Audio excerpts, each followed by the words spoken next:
Hi, my name is Siti and welcome back to the channel where we make educational technology easy for you. Now I'm excited to share that today, finally, all my inboxes have scheduling emails available. So let's have a look at it together with a flipped classroom tutorial. Go ahead and open up a brand new email. Now you'll have your compose window open, and the first thing I want you to do is make sure that you have a recipient. Now if you're just trying to test this new feature, then that's what you need.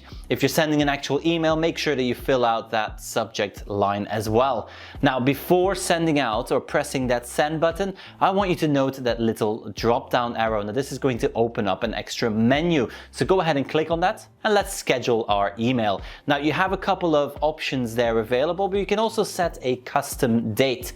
Now that's what we are going to do. So go ahead and click on custom date and time. Go ahead and choose your date and time that you'd like to schedule this email for. Once you've done that, all that's left is simply press on that send scheduled email and your email is scheduled to be sent out at the appointed time and date.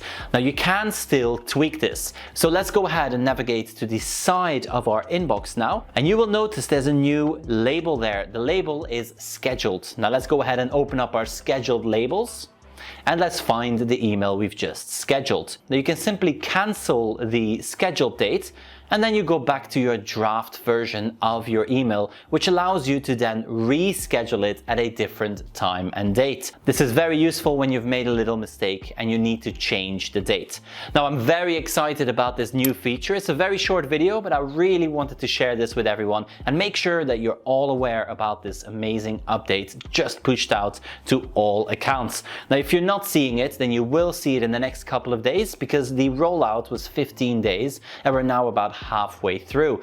I hope you've enjoyed this video, and if you did, let me know in that comment section below. Don't forget to subscribe to the channel and hit that like button while you're at it. Thank you for watching, and I will see you in the next one.